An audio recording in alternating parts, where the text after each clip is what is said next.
I took Jay-Z and shopped him to every single label, and they all said no. I wouldn't have been so generous with Jay. It was more friendship for me and money for him. But he did things that I thought he would never do. So now I would be like, oh, he would do that, and I would make sure it didn't happen. How do you feel towards Jay-Z now? I don't feel nothing. The difference between Jay and Kanye, and I say it, Jay is about the money, period. I did partnerships with my artists, with the artists I work with in the businesses that I do now, just because I want people to maintain their manhood. Like, I don't ever say you sign to me.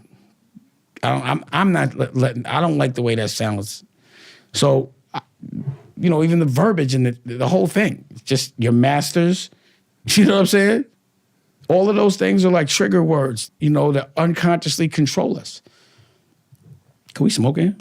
If you want it. Yes. Is there, I don't know if there's, is that a fire alarm? Yeah, that's a smoke alarm. I just didn't know. Fire alarm, you can't smoke. You're not even from here, man. I have no idea. Don't even get out of here. That's just, you just, we're not in the hotel, okay?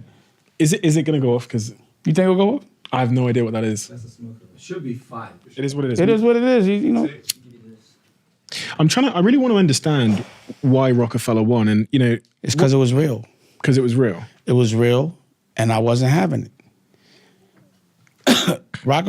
No one wanted to sign. Think about how, this is the record industry. I took Jay-Z and shopped him to every single label, and they all said no. I had to do it myself. Why did they say no? Either he was too old, he rapped too fast, they just didn't have it. So we were like, we'll do it ourselves. So that's the thing. Remember when I said before, people been telling me I'm not a superhero, and I know I am, right?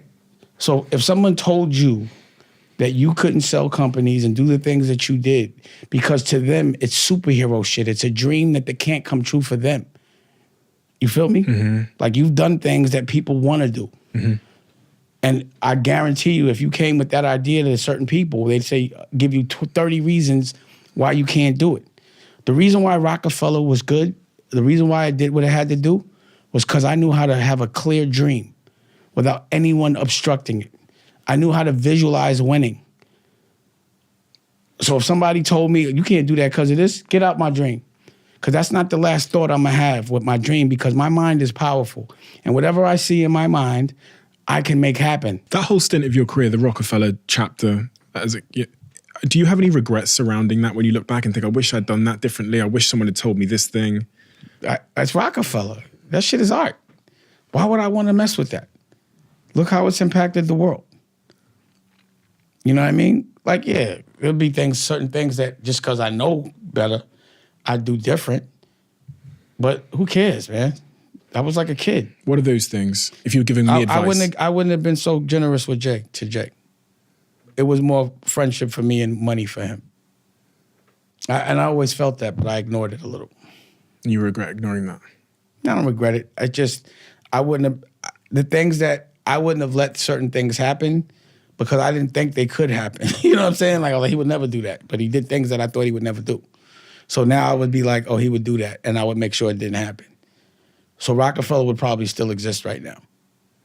I made those mistakes too. It is what it is. Actually, the life that I got after Roc-A-Fella was it's been so fulfilling, and I've had so much fun. You know, I just opened up art galleries all over the world and made music with cool people, and I just been doing cool shit for the last 10 years. I was compelled by what you said earlier when you said Roc-A-Fella would still exist. Yeah.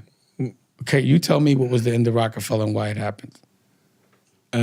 From what I understand, and again, this is just what I've read, there was a dinner that took place between you and Jay, where Jay wanted to sell Roc-A-Fella to Def Jam. No, that's not what happened. Okay, well, there you go. We met at dinner because I had heard from L.A. Reid that Jay was like, I'll take the job of president, but Damon and Biggs can't be down with Roc-A-Fella. And L.A. Reid was like, yo, and I thought John McNeely had said this shit. I was like, Jay could have never said that. And we went and he did me like public place, the whole shit, and told me this shit. And I was just like, you fucking serious? Jay told you that? He said, yeah, I want to be looked at as a businessman, and as long as you're around, I can't be looked at as a businessman. But I was like, what's that got to do with Roc-A-Fella?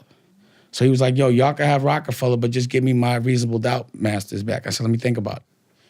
And I went and did a screening of The Woodsman, and I was like, yo, come with me to the screening so he could walk the carpet. He's like, nah, you're all dressed up. And I was like, this nigga never helps. But my point is, regardless of what, Roc-A-Fella still existed. It's just I didn't run it.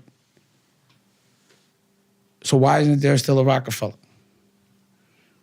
Roc-A-Fella was sold, right? In the end? It was sold, but they gave Jay to run Roc-A-Fella. So Kanye was still there. Everybody was still there. Why is there no more Roc-A-Fella? You tell me. Well, usually when a rapper runs other rappers, it doesn't happen. It doesn't work no more. It just means there was no Roc-A-Fella unless I run it. That's it. So I would have continued to run it. I wouldn't have put that, I would have dealt with it different. And how, when you're going forward in like But I didn't want to run Roc-A-Fella no more. I was done with that. At that time, I was already at Rockware. My office was not, I wasn't fucking with music no more. And Rockware was making a lot of money, right? Yeah, but it was just more, I was just inspired. I was just sick of being in that building and dealing with dumb shit. I was done with the music business. I wanted to do fashion. I was done with it. So I looked at it as an out. Like, out of obligation, I would have still ran Roc-A-Fella because I gave my commitment. But because they was acting silly, I was like, yo, take it. I want to go anyway. You know what I'm saying? Mm. But, How do you feel towards Jay-Z now? I don't feel nothing. No bad feelings, no good feelings? No feelings. If I deal with feelings, then they would probably not be so complimentary. He's obviously achieved, tremendous success in all he's done in multi-industries and all that kind of thing. What is it about him that you think has put him in that position? His characteristics? I don't want to talk about Jay. You don't want to talk about him? Not really. Like, I know what Roc-A-Fella was and how we did business, so it's hard to, I don't even try to figure that shit out. Period. You have a really unique perspective in the sense that you yourself, Kanye, Jay, you got to see the characteristics that made them go on their journeys, and that's really what I was trying to get at. Is like, what are those? The difference between Jay and Kanye, and I say it, Jay is about the money, period, and Kanye is about the art and the money. But it's the art, you know what I mean? Like Kanye is a real artist. Like Kanye is in different dimensions. Like he really focuses on that fashion. I never saw Jay do that, ever. Nothing near that.